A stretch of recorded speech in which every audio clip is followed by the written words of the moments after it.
the 10 Commandments for the New World Order. A new world order. You've got to give them a stake in creating the kind of world order that I think all of us would like to see. 10 Commandments for the New World Order. The first commandment was to maintain humanity under 500 million. I went there and looked at those things and said, now, hold on a minute. Today's population is 6 billion.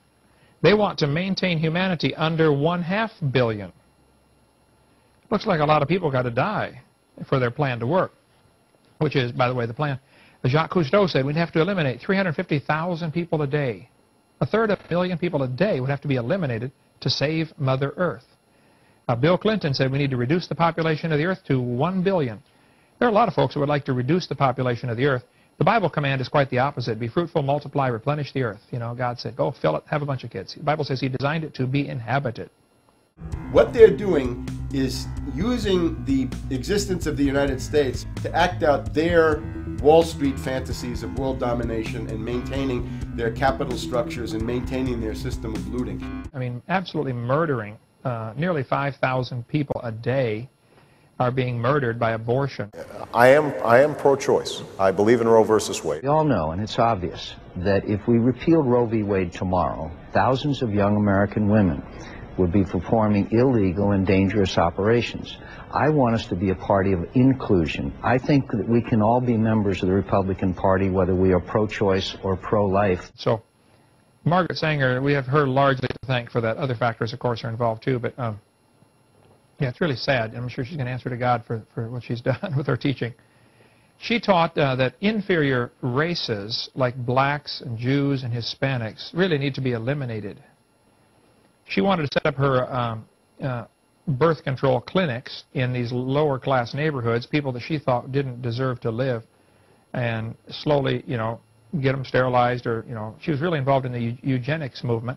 1929 until 1974, about 7,600 women, men, and children were robbed of the chance to reproduce under the then Department of Welfare, our modern-day social services. Which became very unpopular by World War II because Hitler took the obvious conclusion. Irland, Frankreich, Portugal, Spanien, die Schweiz, Liechtenstein, Luxembourg, Poland, England. You know, Hitler was the ultimate evolutionist. I mean, if evolution's true, then you find the those superior race. Hitler thought, of course, was the blonde-haired, you know, blue-eyed Germans or Norwegians, and said they're the superior race, so everybody else should be really slowly executed, starting with the Jews, and then you had blacks, and on and on and on. Yeah, Margaret Sanger is a tragic person in history, and what she did is much worse than Adolf Hitler. Hitler only killed like 6 million. Margaret Sanger and her type with the abortion industry are responsible for killing 1,000 million. That's 1 billion people. Self-destruction, yeah, for self-destruction. Self-destruction, yeah, for self-destruction. Self-destruction, yeah, for self-destruction. Self-destruction, yeah, for self-destruction. Well, today's topic, self-destruction, it really ain't the rap audience that's bugging. It's one or two suckers, ignorant brothers, trying to rob and steal from one another. You get caught in the mid. So to crush that stereotype, here's what we did. We got ourselves together so that you could unite and fight for what's right. Not negative cause. The way we live is positive. We don't kill our relatives. Pop, pop, pop, when it's shot, who's to blame? Headlines, front page, and raps the name. MC Delight here to state the bottom line. The black on black crime was way before our time. Took a brother's life with a knife as his wife. Cried cause he died of trifling death when he left his very last breath. Was I slept, so watch your step. But it is the awareness itself that will drive the change. And one of the ways it will drive the change is through global governance. Partnership and cooperation among nations is not a choice. It is the only way. Candidate Barack Obama was publicly criticizing the North American Free Trade Agreement in a bid for votes, but privately telling Canadian officials not to worry about it. Thing where you get this false sense of gratification, but because a black man is in office, everything's gonna be all right. No, everything's not gonna be all right. At Copenhagen, this December, weeks away, a treaty will be signed. Your president will sign it. Most of the third world countries will sign it because they think they're going to get money out of it. Most of the left-wing regimes around the world, like the European Union, will rubber stamp it. virtually nobody won't sign it. I have read that treaty, and what it says is this, that a world government is going to be created. It's up to every man, woman, and child in the United States to decide whether we're going to be fooled by the slick propaganda of the social engineers, or whether we're going to restore the Republic. Citizen spies at every level of society have been recruited to keep their eyes and ears focused on everything their neighbors and co-workers are doing and saying. More than 50,000 private sector executives have been recruited by FEMA to secretly serve as deputy FBI informants under the InfraGard program.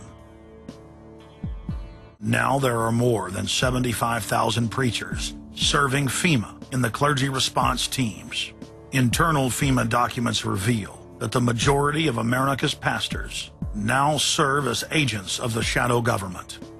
NSKSLA News 12 Jeff Farrell discovered the clergy would help the government with potentially their biggest problem, us. Either you are with us or you are with the terrorists. The scam was launched as a simple bait and switch. The government recruited the public by telling them that they were needed in the fight against Al-Qaeda.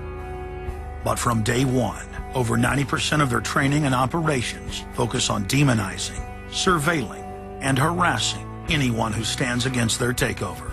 Sadly, the Boy Scouts of America have now contracted with the Department of Homeland Security and are now training more than 20,000 Boy Scouts in anti-terror urban warfare mount training. The federal grants are very specific. The Scouts are trained to carry out seek and destroy missions against disgruntled veterans of the U.S. Armed Forces. Good evening, everyone. Homeland Security is enlisting some unlikely new recruits to fight terrorism and help with other emergencies. The Girl Scouts. Girl Scouts across the country and here in East Tennessee are now taking part. And now, every member of the 3.4 million Girl Scouts of America is now being trained by the Federal Emergency Management Agency to aid and support Homeland Security in disaster and anti-terror operations.